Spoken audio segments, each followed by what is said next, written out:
أما بعد فأعوذ بالله من الشيطان الرجيم بسم الله الرحمن الرحيم وله الكبرياء في السماوات والأرض وهو العزيز الحكيم وقال تعالى ولا تمش في الأرض مرحا إن الله لا يحب كل مختال فخور قال النبي صلى الله عليه وسلم لا يدخل الجنة أحد في قلبه مثقال حبة من خردل كبر أو كما قال عليه الصلاة والتسليم رب اشرح لي صدري ويسر لي أمري واحلل عقدة من لساني يفقهوا قولي سبحانك لا علم لنا إلا ما علمتنا إنك أنت العليم الحكيم إن الله وملائكته يصلون على النبي يا أيها الذين آمنوا صلوا عليه وسلموا تسليما اللهم صل على محمد عبدك ورسولك وصل على المؤمنين والمؤمنات والمسلمين والمسلمات صدق الله العظيم وصدق رسوله النبي الكريم ونحن على ذلك لمن الشاهدين والشاكرين والحمد لله رب العالمين۔ اللہ رب العزت کا بے حد کرم اور احسان ہے، اللہ تعالیٰ کی توفیقات شامل حال ہیں۔ اللہ تعالیٰ نے ہمیں اپنی اصلاح کی فکر کے ساتھ، آخرت کی فکر کے ساتھ مل بیٹھنے کا یہ موقع عطا فرمایا۔ اللہ تعالیٰ ہم سب کے اس مل بیٹھنے کو قبول فرمائے اور اسے اللہ تعالیٰ اپنی رضا کا ذریعہ بنائے، اپنی محبت میں، معرفت میں، نسبت میں اللہ تعالیٰ ترقی کا ذریعہ بنائے۔ آج عصر میں یہ بات چل رہی تھی کہ انسان میں جتنے بھی رذائل اور خرابیاں جنم لیتی ہیں تو اس کا سبب تکبر اور بڑائی ہوتی ہے۔ یہ تکبر، یہ بڑائی رذائل کے اندر یہ بہت بڑا رذیلہ ہے، اور اسے صوفیہ نے کہا کہ یہ تکبر ام الامراض ہے، یعنی یہ اپنی ذات میں ایک رذیلہ یا ایک مرض نہیں ہے، بلکہ یہ ام الامراض ہے کہ بہت سے مرضوں کو جنم دینے والا ہے، بہت سی خرابیوں کو یہ جنم دینے والا ہے، اسے ام الامراض کہا گیا۔ اور ہوتا یہ ہے کہ کسی انسان کے اندر جب یہ تکبر کا مرض ہوتا ہے تو اسے خود بھی معلوم نہیں ہوتا کہ میرے اندر تکبر کا مرض ہے، اور اس کی علامت اور پہچان میں سے ایک بات یہ بھی ہے کہ تکبر کرنے والا کبھی یہ نہیں کہتا کہ میں تکبر کر رہا ہوں، بلکہ وہ تکبر کی نفی کرتا ہے، اور اسے اپنے اندر وہ تکبر اور بڑائی اسے محسوس نہیں ہوتی۔ ظاہر ہے کہ بہت سے امراض ایسے ہوتے ہیں کہ جسے انسان خود محسوس نہیں کرتا، لیکن کسی طبیب کے پاس، کسی ڈاکٹر کے پاس اگر وہ جاتا ہے، وہ نفس پر ہاتھ رکھ کر پہچانتا ہے کہ ہاں اس میں کیا کیا مرض موجود ہے۔ جیسے آج کل کے زمانے میں کہ ڈاکٹر بلڈ کے ٹیسٹ کراتے ہیں اور اس ٹیسٹ کے ذریعے سے مرض کی تشخیص کرتے ہیں کہ اس کے اندر کیا کیا چیز چھپی ہوئی ہے، کون سی بیماری چھپی ہوئی ہے کہ جس کا بظاہر ادراک اور احساس تو نہیں ہو رہا، لیکن بیماری اندر اس کے موجود ہے۔ اسی طرح سے تکبر اور بڑائی کا رذیلہ ہے کہ انسان کو خود بھی محسوس نہیں ہوتا۔ مجھے واقعہ یاد آیا، حکیم الامت حضرت تھانوی رحمۃ اللہ علیہ نے واقعہ بیان فرمایا کہ ایک مرتبہ حضرت کہیں سفر پر تھے تو ایک نواب صاحب، رئیس آدمی حضرت سے بیعت ہونے کے لیے آئے، اور جب بیعت ہونے کے لیے آئے تو اس شان سے بیعت ہونے کے لیے آئے کہ خادم کے سر پر مٹھائی کا ٹوکرا رکھوا کر ساتھ ساتھ لے کر آئے۔ حضرت نے جب یہ منظر دیکھا تو اللہ والوں کو اللہ ایسی باطنی بصیرت عطا کرتا ہے کہ وہ دیکھ کر سمجھ جاتے ہیں کہ کس مرض کے اندر یہ مبتلا ہے۔ جب اس کیفیت کے ساتھ ان کا آنا دیکھا تو حضرت سمجھ گئے کہ اس کے اندر تکبر کا مرض ہے، آیا تو بیعت ہونے کے لیے ہے، اور بیعت کے معنی کیا ہے؟ بیعت جو ہے وہ بیع سے ہے، اور بیع کسے کہتے ہیں؟ کسی چیز کو بیچنے کو۔ تو اپنے آپ کو بیچنے کے لیے آیا ہے، اپنا سودا کرنے کے لیے آیا ہے، لیکن آیا اس شان کے ساتھ ہے کہ خادم کے، ملازم کے سر پر مٹھائی کا ٹوکرا رکھ کر لایا ہے۔ تو لگتا ہے کہ اس کے اندر یہ تکبر اور بڑائی کا رذیلہ ہے۔ اب اس کی اصلاح کیسے ہو؟ اور یہ اللہ تعالیٰ کا فضل خاص ہوتا ہے کہ اللہ تعالیٰ اپنے مقبول بندوں کے دلوں پر اس کا علاج القاء فرماتے ہیں، الہام فرماتے ہیں، اور وہ ہر ایک کے حسب حال ہوتا ہے، سب کے لیے یکساں نہیں ہوتا، ہر ایک کے لیے اس کے حسب حال ہوتا ہے۔ جب وہ پہنچے تو حضرت نے فرمایا کہ بھئی کس لیے آنا ہوا؟ کہا کہ حضرت بیعت ہونے کے لیے آیا ہوں۔ فرمایا کہ بہت اچھا، بیٹھ جائیے اور یہ مٹھائی کا ٹوکرا رکھ دیجیے اور اس خادم کو فارغ کر دیجیے۔ فارغ کر دیا۔ اب حضرت اپنے کام میں مشغول ہو گئے۔ کچھ دیر کے بعد حضرت نے فرمایا کہ بھائی دیکھو، مجھے یہاں تو موقع ملا نہیں آپ کو بیعت کرنے کا، اب مجھے کسی اور مکان پر جانا ہے، وہاں جا کر میں آپ کو بیعت کروں گا، آپ میرے ساتھ چلیں۔ اب ظاہر ہے کہ وہ ملازم تو جا چکا تھا، فرمایا کہ مٹھائی کا ٹوکرا اٹھا لو۔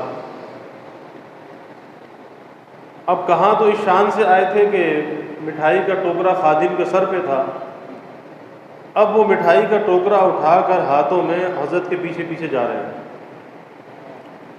اور حضرت دانستہ بازاروں میں سے گزر رہے ہیں اور لوگ دیکھ رہے ہیں۔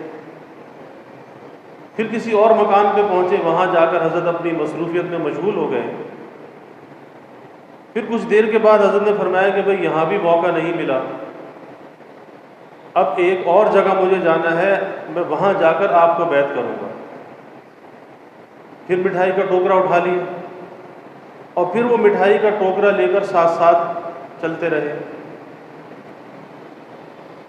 پھر آخر ایک جگہ جا کر حضرت نے فرمایا کہ بھائی اب میں آپ کو بیعت کر لیتا ہوں، لیکن ایک بات میں آپ کو بتانا چاہتا ہوں کہ یہ تھوڑی سی دیر کی جو ذلت آپ نے اختیار کی، یہ جو مٹھائی کا ٹوکرا اٹھا کے میرے پیچھے پیچھے چلے، تو یہ تھوڑی سی دیر کی جو ذلت آپ نے برداشت کی، وہ رذیلہ جو برسوں کے مجاہدے سے نہ نکلتا، اس تھوڑی دیر کی ذلت سے نکل گیا۔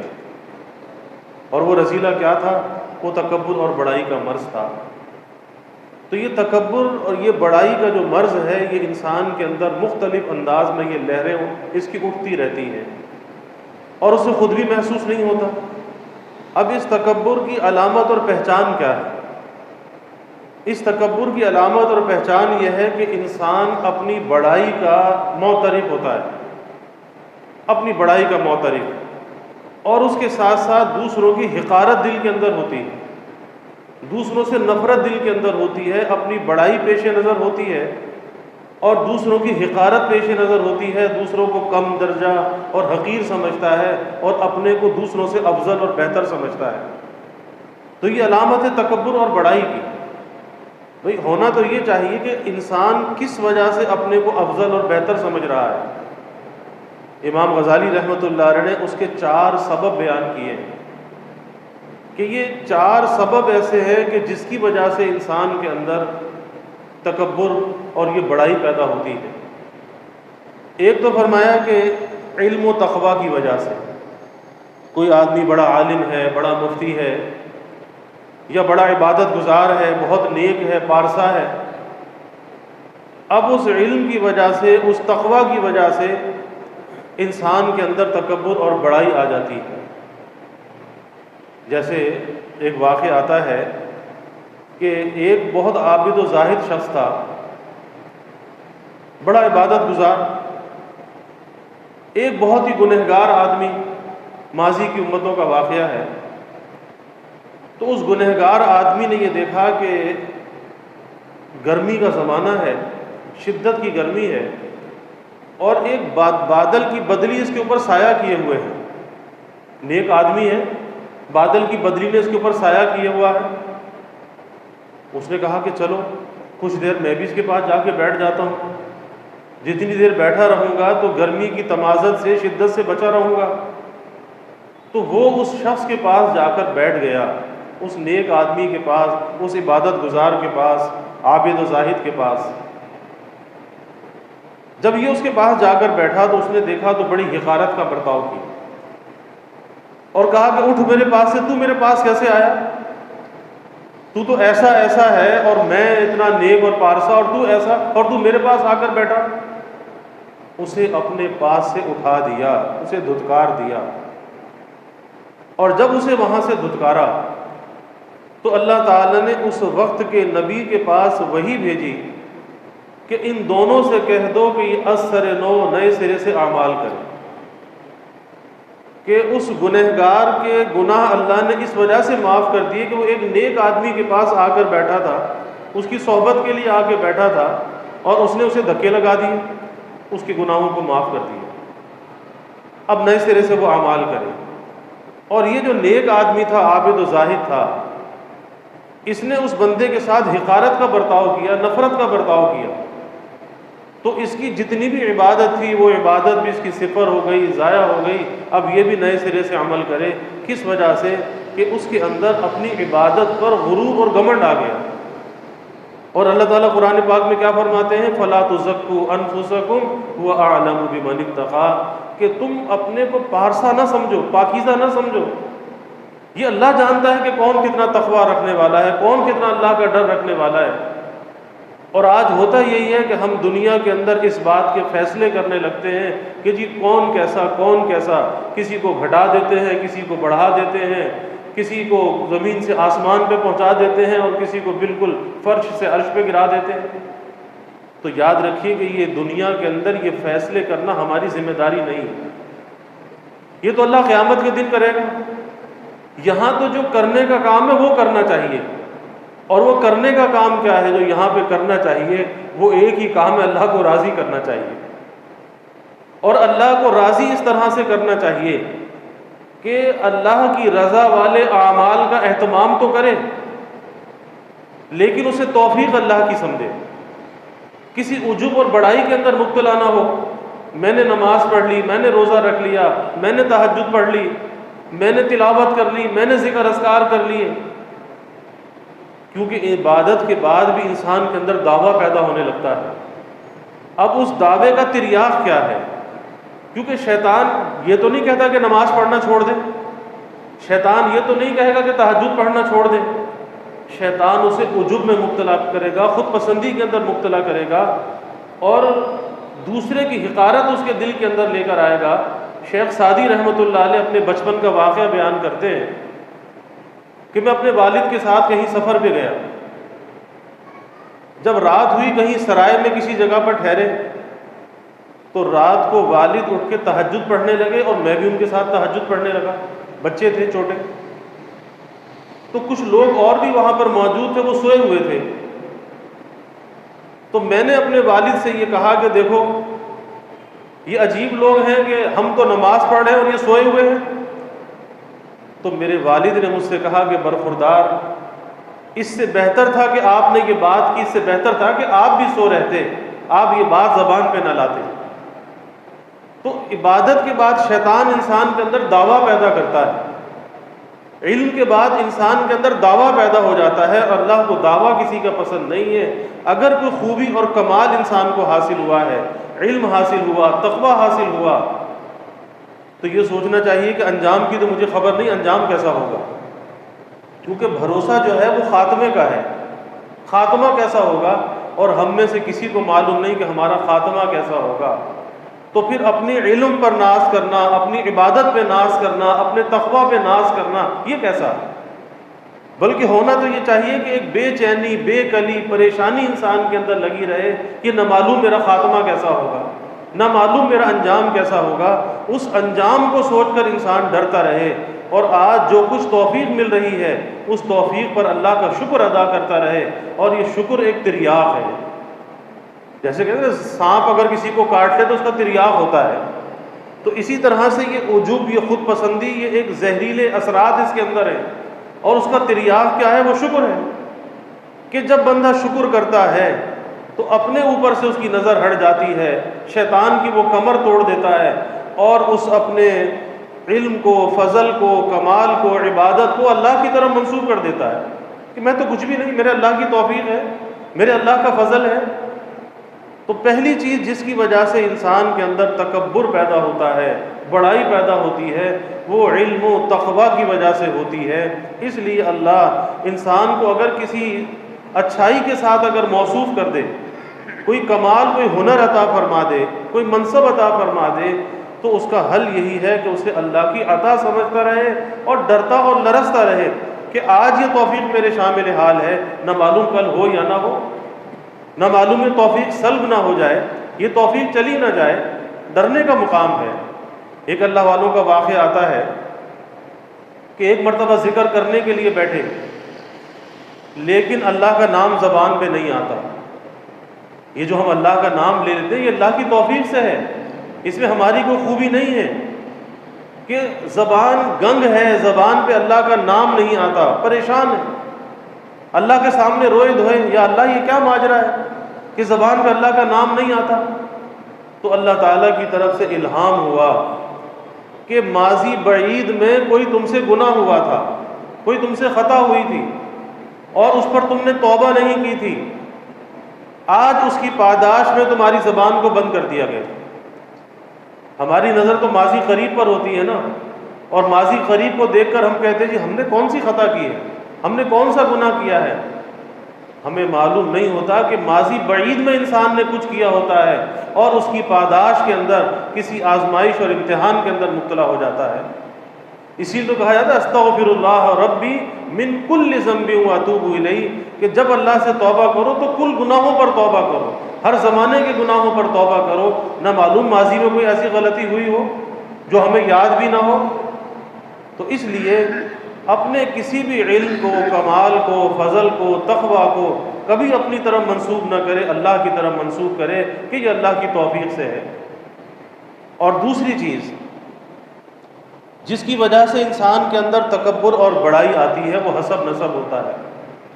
حسب اور نسب کہ میں فلاں خاندان کا، میں سید ہوں، میں صدیقی ہوں، میں قریشی ہوں، میں فلاں ہوں، یہ حسب نسب جو آ جاتا ہے، یا اگر اپنے بڑوں کے اندر کوئی کمال تھا، ان بڑوں کے کمال کی وجہ سے انسان کے اندر تکبر آتا ہے، جی ہمارے بڑے تو ایسے تھے، ان کے اندر کوئی شجاعت تھی، کوئی علم و کمال تھا، اب اس کی وجہ سے نیچے والے چھوٹے کوئی تکبر اور بڑائی اختیار کرنے لگے، تو بھائی ان کے ساتھ ان کی جو خوبی تھی وہ ان کے ساتھ تھی، اس کا تمہیں کیا فائدہ ہوگا؟ اس کا فائدہ انہیں تو ہو سکتا ہے لیکن تمہیں اس کا کیا فائدہ؟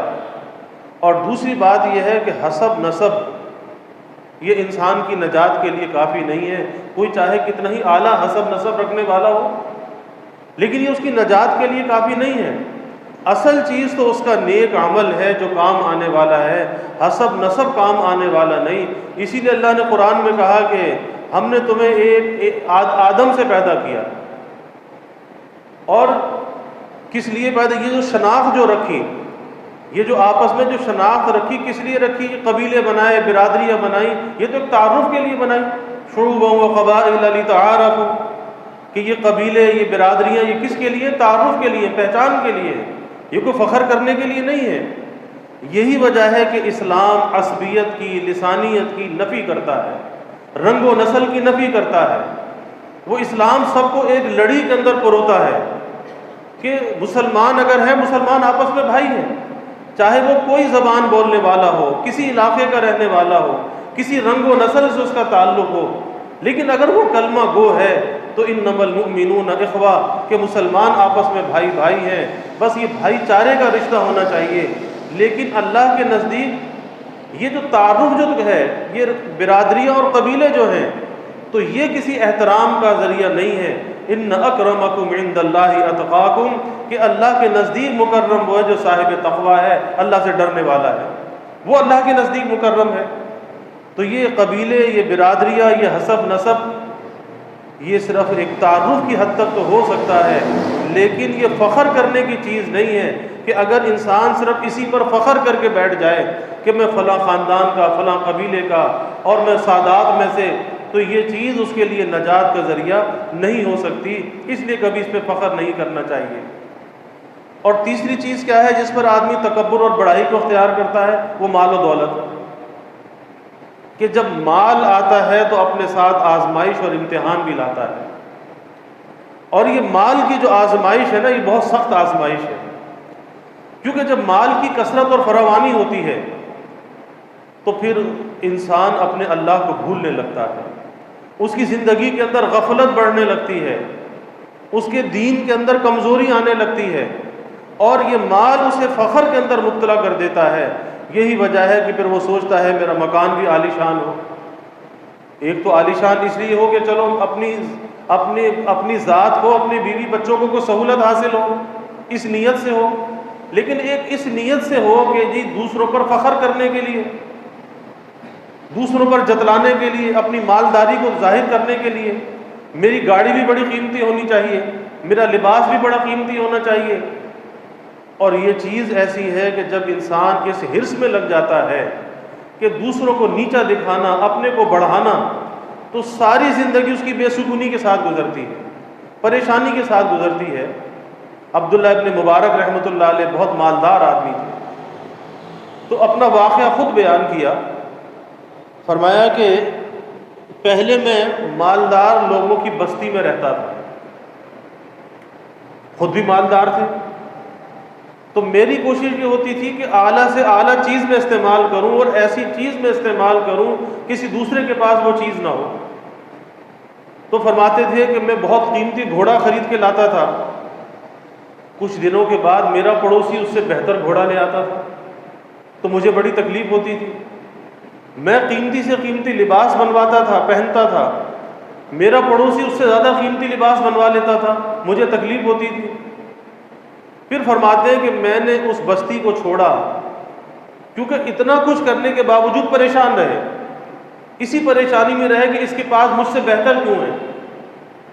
میں نے اس بستی کو چھوڑا اور میں متوسط طبقے کی بستی میں جا کر رہنے لگا، اور پھر مجھے ہمیشہ شکر کی توفیق ہوئی کہ جب میں اپنے آپ کو دیکھتا تھا، دوسروں کو دیکھتا تھا، اپنی نعمتوں کو دیکھ کر مجھے شکر کی توفیق ہوتی تھی کہ میرے پاس اگر یہ کچھ ہے تو اللہ کا فضل ہے، اللہ کا شکر ہے۔ اور بھائی یہی ہونا چاہیے کہ حدیث میں آتا ہے کہ دنیا کے معاملے میں اپنے سے نیچے والوں کو دیکھو، اور دین کے معاملے میں اپنے سے اوپر والوں کو دیکھو۔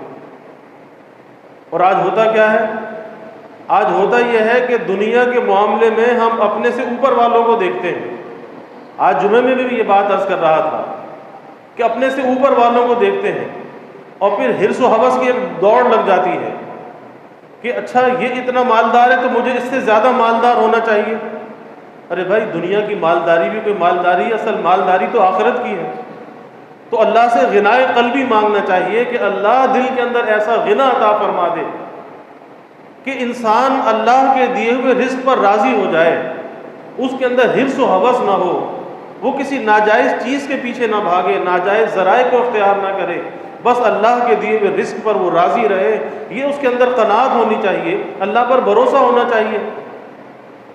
آج انسان پریشانیوں کا شکار ہے، پریشانیوں میں گھرا ہوا ہے، کس وجہ سے؟ کہ جی فلاں کا مکان تو ایسا، میرا ایسا کیوں نہیں ہے؟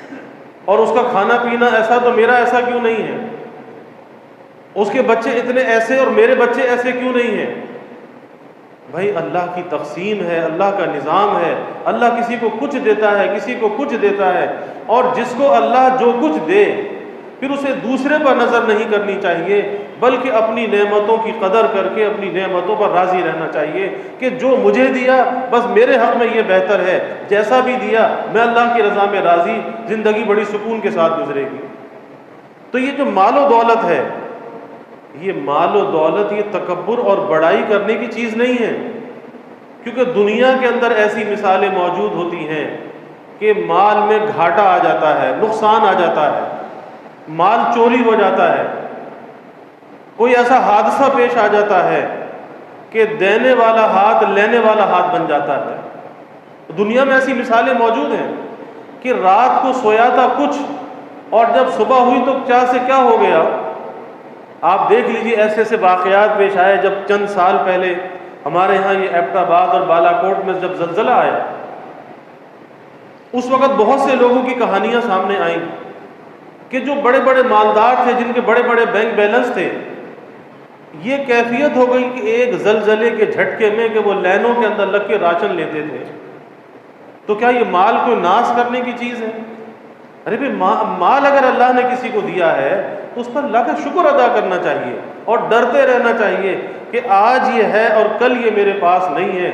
اور یاد رکھیے کہ انسان کے ساتھ مال کبھی وفا نہیں کیا کرتا۔ وفا کرنے والی اگر کوئی چیز ہے وہ انسان کا نیک عمل ہے، اور وفا اگر انسان چاہتا ہے تو اگر مال انسان کو اللہ دے، اسے جمع کرنے کی بجائے اللہ کے راستے میں خرچ کرتا رہے، اپنی آخرت کے لیے کچھ خرچ کرتا رہے۔ کیونکہ حدیث شریف میں آتا ہے کہ آدمی کہتا ہے جی میرا مال، آج حرص ہے نا، ہر آدمی کہتا ہے میری یہ چیز ہے، میری یہ چیز ہے۔ تو اللہ کے حبیب صلی اللہ علیہ وسلم نے فرمایا کہ بھئی یہ تیرا کہاں سے ہوا؟ تیرا تو صرف اتنا ہے جس کے لیے تو لڑتا ہے، جھگڑتا ہے، جس کو جمع کرنے میں لگا ہوا ہے۔ فرمایا کہ تیرا تو صرف اتنا ہے جتنا تو نے کھا لیا وہ تیرا ہوا، جتنا کھا لیا وہ تیرا ہوا، اور جتنا تو نے پہن کر بوسیدہ کر دیا وہ تیرا ہوا، اور جو تو نے آخرت کے اکاؤنٹ میں جمع کر دیا وہ تیرا ہوا، اللہ کے راستے میں خرچ کر دیا وہ تیرا ہوا۔ باقی تیرا کہاں سے ہے کہ یہاں سے تیری روح پرواز کرے گی، یہ سب پرایا ہے۔ اور جب روح پرواز کرے گی، جب کرے گی، آج تو یہ کیفیت ہے اس مال کے لیے زندگی میں جھگڑے فساد ہونے لگتے ہیں۔ آج ایک بہت بڑا المیہ ہے کہ باپ کی زندگی کے اندر اولاد فساد شروع کر دیتی ہے کہ جی ہمارے نام کیا کر رہے ہیں، ہمیں آپ کیا دے رہے ہیں۔ اور کیا ہے کہ بھائی کا بھائی پر اعتماد نہیں ہے، چاہتا ہے کہ زندگی کے اندر باپ سے جو چاہے کھینچ لو، کہیں ایسا نہ ہو کہ بعد مرنے کے کچھ نہ ملے، کہیں بھائی اس پہ قبضہ نہ کر لے۔ تو یہ آج کیفیت ہے۔ بہنوں کی کسی کو فکر نہیں ہوتی، بھائی آپس میں بندر بانٹ تو کر لیتے ہیں لیکن بہنوں کو میراث نہیں دی جاتی، اور یہ بہت بڑا جرم ہے کہ بہنوں کو میراث لوگ نہیں دیتے۔ تو زندگی کے اندر لڑائی شروع ہو جاتی ہے۔ تو یہ مال کا فتنہ ہے۔ یہ مال کوئی ایسی چیز نہیں ہے کہ اس کے اوپر تکبر اور بڑائی اور فخر انسان کرے، یہ فخر کرنے کی چیز نہیں ہے۔ اس لیے بھائی ڈرنا چاہیے، اور مال اگر اللہ نے دیا ہے اسے اللہ کی عطا سمجھ کر اللہ کی رضا سے حاصل کرنا چاہیے، اللہ کی رضا میں خرچ کرنا چاہیے، اور اپنی آخرت کا ذریعہ اور وسیلہ بنانا چاہیے۔ یہ نہیں سوچنا چاہیے کہ ہم جمع کر کر کے رکھتے رہیں اور ہماری اولاد پیچھے ہمارے لیے کچھ کرے گی۔ ارے وہ تو مرنے کے بعد دستوں گریباں ہوں گے، وہ مرنے کے بعد کھینچنے میں لگے ہوں گے، جو جس کے قبضے میں آئے گا وہ قبضہ کر کے بیٹھ جائے گا۔ دنیا کے اندر ایسی مثالیں موجود ہیں، اور روز ایسے مشاہدات ہوتے ہیں۔ ایسے مشاہدات کی کمی نہیں ہے کہ باپ کے دفن کی فکر نہیں ہوتی، چیزوں پہ پہلے قبضہ ہو رہا ہوتا ہے۔ یہ مال تو اتنا بڑا فتنہ ہے، تو یہ فخر کرنے کی چیز نہیں۔ اور چوتھی بات امام غزالی رحمۃ اللہ علیہ نے بیان فرمائی، فرمایا کہ حسن و جمال، کہ حسن و جمال کی وجہ سے انسان تکبر اور بڑائی میں مبتلا ہوتا ہے۔ بھائی اللہ نے جس کو جیسا بھی بنایا، اللہ نے اس کو بہت اچھا بنایا، جس کو جیسا بھی بنایا۔ اور اللہ تو قسم کھا کے یہ بات کہتا ہے، 4 چیزوں کی اللہ نے قسم کھائی، والتین والزیتون وطور سینین وہذا البلد الامین۔ 4 چیزوں کی اللہ قسم کھاتا ہے، انجیر کی قسم، زیتون کی قسم، طور سینا کی قسم، اور امن والے شہر مکے کی قسم۔ 4 قسمیں کھا کے اللہ کہتا ہے لقد خلقنا الانسان فی احسن تقویم، کہ انسان کو جو اللہ نے بنایا ہے بہترین قوام کے ساتھ بنایا ہے، اس سے بہتر یہ ہو نہیں سکتا تھا۔ تو بنایا کس نے؟ اللہ نے بنایا۔ کیا تو خود اپنے آپ بن گیا؟ کیا تو اپنے چاہنے سے ایسا بن گیا؟ اب اگر کوئی گورا ہے، کوئی کالا ہے، کوئی سانولا ہے، کوئی لمبا ہے، کوئی درمیانہ ہے، کوئی ٹھکنا ہے، جیسا بھی ہے اللہ نے بنایا ہے، اللہ کی تخلیق ہے۔ تو اس اللہ کی تخلیق پر ہمیں راضی رہنا چاہیے، جس کو جیسا بنایا، کبھی کسی پر اعتراض نہیں کرنا چاہیے، اور کبھی اپنے حسن و جمال کی وجہ سے، اپنی خوبصورتی کی وجہ سے کسی تکبر اور بڑائی کے اندر مبتلا نہیں ہونا چاہیے۔ آج ہوتا یہی ہے کہ شادی ہو گئی، نکاح ہو گیا، اب نکاح کے بعد لڑکا کہتا ہے جی مجھے تو بیوی پسند نہیں آئی، یہ تو خوبصورت نہیں ہے، مجھے تو یہ پسند نہیں آتی۔ تو بھائی اللہ تو کہتا ہے قسم کھا کے میں نے اس کو بہترین بنایا ہے، اور یہ جوڑا اللہ نے تیرے لیے بنایا ہے، اور جو اللہ نے تیرے لیے جوڑا بنایا ہے یہ اللہ کی پسند ہے، اس سے بہتر تیرے لیے ہو نہیں سکتی۔ اب جو تیرے مقدر میں ہے، جو اللہ نے تیری تقدیر میں لکھ دیا ہے، تجھے اس پہ راضی رہنا چاہیے۔ یہ کیا فساد کہ جی مجھے تو پسند نہیں ہے؟ کہیں پر یہ بات کہ لڑکی کہتے جی شوہر پسند نہیں ہے، ایک عجیب فتنہ ہے۔ اس لیے اللہ کی تقسیم پر، اللہ کی بناوٹ پر راضی رہنا چاہیے، اور کبھی کسی کو احساس کمتری میں مبتلا نہیں ہونا چاہیے۔ اکثر خواتین کے اندر یہ مرض ہے کہ بعضی اپنے خوبصورتی پر فخر کرنے لگتی ہیں، تکبر اور بڑائی میں مبتلا ہوتی ہیں، اور بعضی اپنی کم صورتی پر احساس کمتری کا شکار ہو جاتی ہیں، اور بعض جگہ پہ بعض کو تانے دینے لگتی ہیں، ارے فلاں ایسی اور فلاں ایسی۔ تو یاد رکھیے کہ یہ اعتراض کرنا در حقیقت اللہ تعالیٰ کی اس تقسیم پر اعتراض کرنا ہے۔ یہ اعتراض کسی اور پر نہیں ہے، کسی انسان پر نہیں ہے، کیونکہ جو جیسا پیدا ہوا اس کو تو اللہ نے پیدا کیا ہے، اللہ نے اس کو ایسا بنایا ہے۔ پھر کسی کو کیا حق ہے کہ اس کی تحقیر کرے، اس کے ساتھ حقارت کا برتاؤ کرے، اس پہ طعن و تشنیع کرے کہ یہ اس کا ناک ایسی، اس کا نقشہ ایسا، اس کا قد ایسا، اس کا رنگ ایسا۔ بھائی جس کو جیسا بنایا ہے بس اللہ نے بنایا ہے، اس لیے کبھی کسی کی خوبصورتی اور بدصورتی کے بارے میں کبھی ایسا دل میں خیال نہیں لانا چاہیے کہ جس سے اللہ تعالیٰ کی تقسیم پر اعتراض آتا ہو، اللہ کی خلقت پر اعتراض آتا ہو، کیونکہ اللہ 4 چیزوں کی قسم کھا کے کہتا ہے میں نے انسان کو بہترین بنایا ہے۔ تو اللہ تو بہترین کہے اور ہم کہیں کہ یہ بدترین ہے، اللہ اسے اچھا کہے اور ہم کہیں کہ یہ برا ہے، تو یہ اللہ کی تقسیم پر اعتراض ہے۔ اس لیے ڈرنا چاہیے۔ اور پھر یہ جتنی بھی چیزیں ہیں، اگر انسان دیکھے اس کا علم و تقویٰ ہے، اس کا حسب نسب ہے، مال و دولت ہے، حسن و جمال ہے، ہر چیز کو فنا ہے، بقا کسی چیز کو نہیں، ہر چیز کو فنا ہے۔ کہ کل بھی یہ بات میں عرض کر رہا تھا کہ ایک فالج کا حملہ انسان پر ہو جاتا ہے، انسان اپنی اولاد کو بھی نہیں پہچانتا۔ حافظ قرآن ہے، قرآن بھول جاتا ہے، ایک لفظ اس کی زبان پہ نہیں آتا، سب میموری صاف ہو جاتی ہے۔ تو کس چیز پر آدمی فخر کر سکتا ہے؟ ڈرنے کا مقام ہے۔ اور حسب نسب ویسے نجات کے لیے کوئی اس کا ذریعہ اور وسیلہ نہیں، اور مال و دولت کو بھی فنا اور حسن و جمال کو بھی فنا، کہ کوئی ایسی بیماری انسان کو لگ جاتی ہے، چیچک آ گئی، کوئی اور بیماری آ گئی، سارے چہرے کا رنگ و روپ چلا جاتا ہے، اور پھر وہی انسان جو اپنی خوبصورتی پہ ناز کرتا تھا، کس چیز پہ ناز کرتا تھا، جب وہ رخصت ہو جاتا ہے تو پھر دیکھتا ہے کہ یہ کیا ہو گیا، تو پتہ یہ چلا کہ یہ حسن و جمال یہ ناز کرنے کی چیز نہیں ہے۔ حضرت جنید بغدادی رحمۃ اللہ علیہ کی خانقاہ میں ایک مرید ٹھہرا ہوا تھا، تو حضرت نے دیکھا کہ خانقاہ میں جو خدمت کرنے والی خادمہ ہے یہ اس کو بڑی للچائی ہوئی نظروں سے دیکھتا ہے۔ سمجھ گئے کہ اس کے دل میں کچھ فتور ہے، اس کی نظروں میں کچھ خیانت ہے۔ اس خادمہ سے کہا کہ بیٹی کسی کے ایمان کا معاملہ ہے، تو تھوڑی سی تکلیف برداشت کر لے۔ اس نے کہا حضرت جیسے آپ کہیں۔ اس کو جلاب کی دوائی دی، کہا کہ اس سے جب تیرے پیٹ کی صفائی ہوگی اور جو نجاست نکلے گی اسے کسی برتن میں جمع کر لینا۔ اس نے کہا کہ بہت اچھا۔ اس نے وہ دوائی کھائی اور اسے جلاب لگے اور اسے اس نے جمع کر لیا۔ اب جب وہ جسم کا پانی نکلا اور وہ سارا رنگ و روپ اس کا چلا گیا، حضرت نے اب فرمایا کہ ذرا وہ جو خانقاہ میں ٹھہرا ہوا ہے ذرا اس کے پاس سے اب گزرنا۔ جب اس کے پاس سے وہ خادمہ گزری، اس نے نظر اٹھا کے دیکھا تو وہاں تو وہ رنگ و روپ جا چکا تھا، تو فوراً بڑی کراہت کے ساتھ اپنی نظروں کو نیچا کر لیا۔ اس لیے خواجہ صاحب فرماتے ہیں کہ حسن ظاہر پر اگر تو جائے گا، حسن ظاہر پر اگر تو جائے گا، یہ منقش سانپ ہے ڈس جائے گا۔ ارے بھائی صورت کا دیکھ دو، سیرت دیکھو، اصل تو انسان کی سیرت ہوتی ہے، اصل انسان کا کردار ہوتا ہے۔ تو کہا کہ ذرا اس کے پاس سے گزرنا، اور جب وہ گزرا بڑی حقارت سے نظروں کو کراہت سے نیچے کر لیا۔ اب حضرت نے فرمایا خادمہ سے وہ جو نجاست جس برتن میں جمع کی ہے وہ ذرا لے کر آؤ۔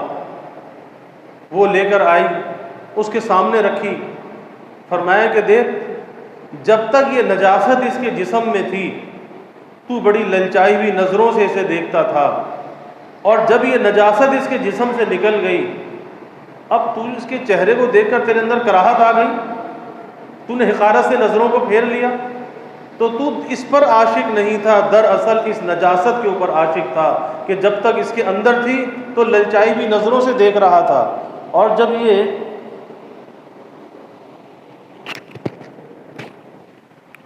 اس کے اندر سے نکل گئی تو اس کے ساتھ کراہت کا معاملہ کر رہا ہے۔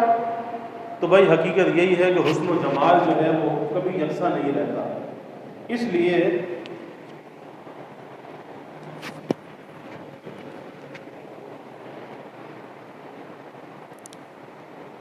انسان اگر کسی سے محبت کرے نا تو محبت جو ہے وہ کسی کی صفات سے نہیں ہونی چاہیے، اس کی ذات سے ہونی چاہیے، کیونکہ صفات ہمیشہ ایک جیسی نہیں رہا کرتی۔ ایک آدمی آج بہت زیادہ عبادت کرتا ہے، لوگ کہتے ہیں جی بڑا بزرگ ہے، کل کو وہ بیمار ہو جاتا ہے، اسے کوئی ایسا عذر پیش آتا ہے، اس کی عبادت کے اندر کمی آ جاتی ہے۔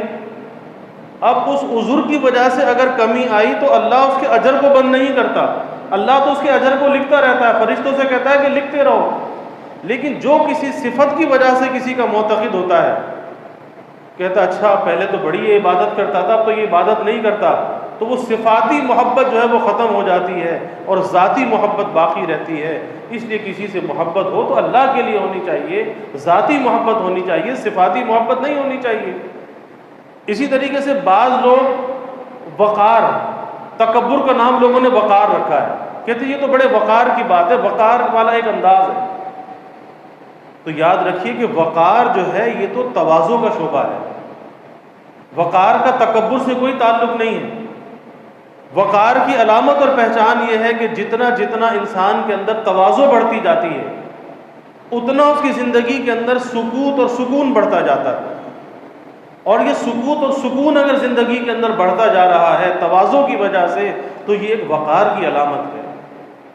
اور آج کسی کے اندر ہلکا پن ہو، چھچور پن ہو، دوسروں کے ساتھ وہ حقارت کا معاملہ کر رہا ہو، کہتے جی بڑے وقار کا معاملہ کر رہا ہے، تو وقار کا تکبر سے کوئی جوڑ نہیں۔ وقار تو تواضع کا ایک شعبہ ہے، تواضع کا ایک حصہ ہے کہ جس کے اندر یہ تواضع بڑھتی ہے اس کے اندر سکوت اور سکون بڑھتا چلا جاتا ہے، عاجزی بڑھتی چلی جاتی ہے۔ اس لیے کبھی وقار کو، تکبر کو وقار کا نام نہیں دینا چاہیے کہ یہ بھی ایک دھوکہ ہے کہ اندر تکبر کا گند موجود ہے اور اسے کہہ رہے جی یہ وقار ہے۔ اس لیے حدیث شریف میں آتا ہے کہ جس دل میں ذرہ برابر رائی کے برابر بھی تکبر ہوگا، اللہ کے حبیب صلی اللہ علیہ وسلم فرماتے ہیں کہ وہ جنت میں نہیں جائے گا۔ رائی کتنی چھوٹی سی ہوتی ہے، کتنی معمولی سی رائی ہوتی ہے کہ رائی کے برابر جس دل میں تکبر ہوگا آپ نے فرمایا کہ وہ جنت میں نہیں جائے گا۔ اور ایک دوسری روایت میں آپ نے فرمایا کہ جس دل میں ذرہ برابر بھی ایمان ہوگا وہ جنت میں ضرور جائے گا۔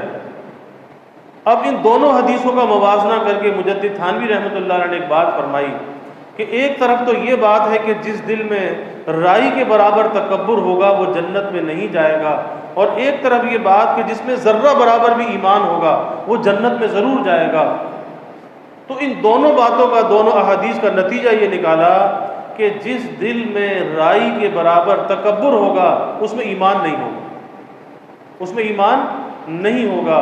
اور یہ بھائی تکبر اور بڑائی کس کی صفت ہے؟ اللہ کی ذاتی صفت ہے۔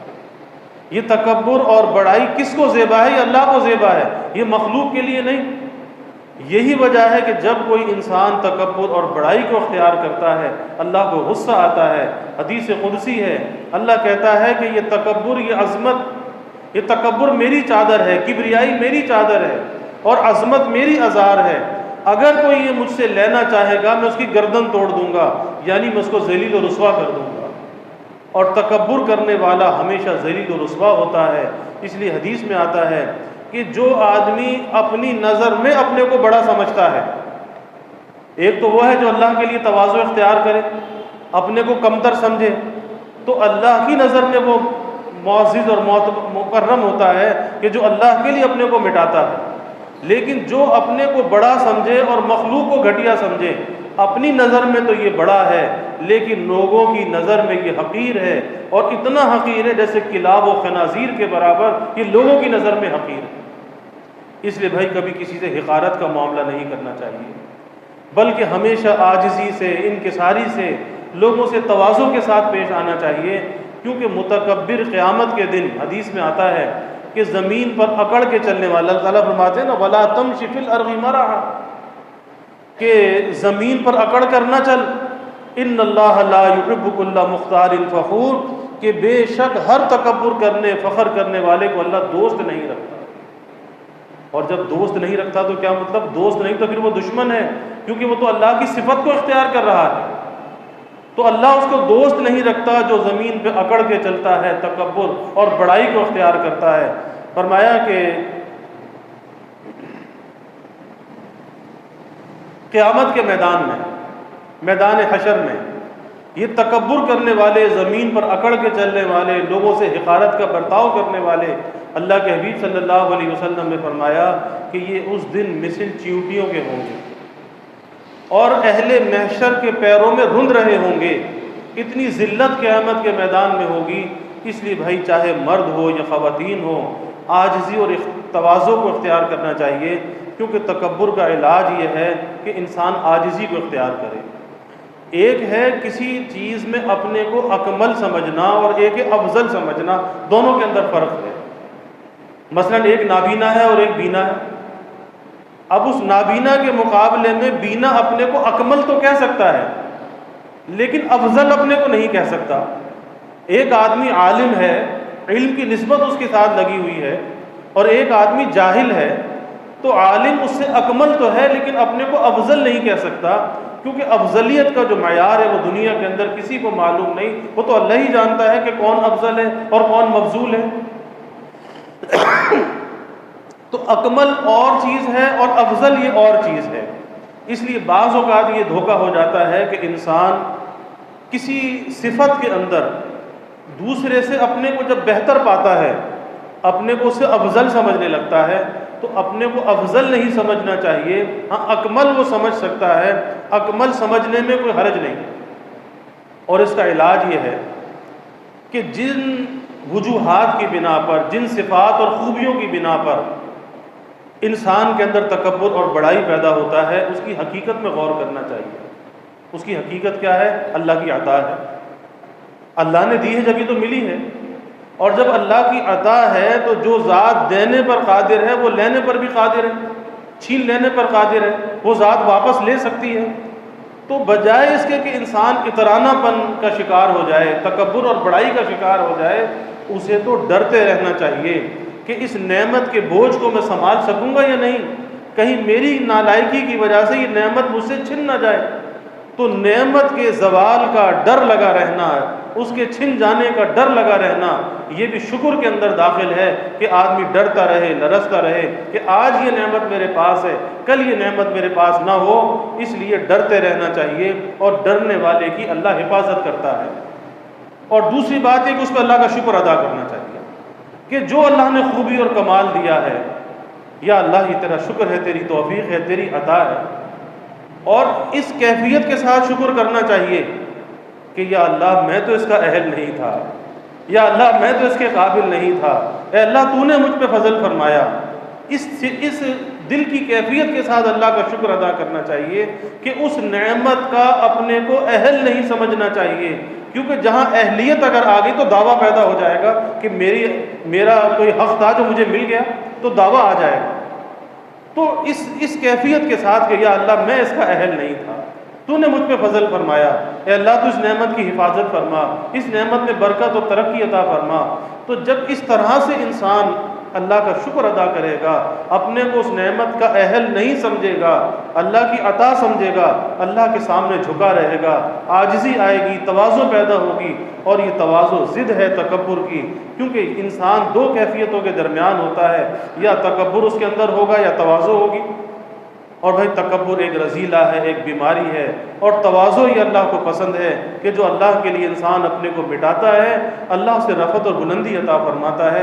اللہ سے دعا بھی کرنی چاہیے کہ اللہ تکبر اور بڑائی سے ہماری حفاظت فرمائے، اور اللہ تعالی ہمیں عاجزی کرنے والا بنائے، اور اللہ تعالیٰ دعوے سے ہماری حفاظت فرمائے، اور اللہ اپنی نعمتوں کی قدردانی اور شکر گزاری کی توفیق عطا فرمائے، اور زندگی کے آخری سانس تک اللہ ہمیں ہمیشہ شکر گزاری کے ساتھ رکھے اور نعمتوں کی قدردانی کے ساتھ رکھے، اور شیطان کے ہر جال سے اور نفس کی ہر چال سے اللہ ہم سب کو محفوظ رکھے۔ وآخر دعوانا الحمدللہ رب العالمین۔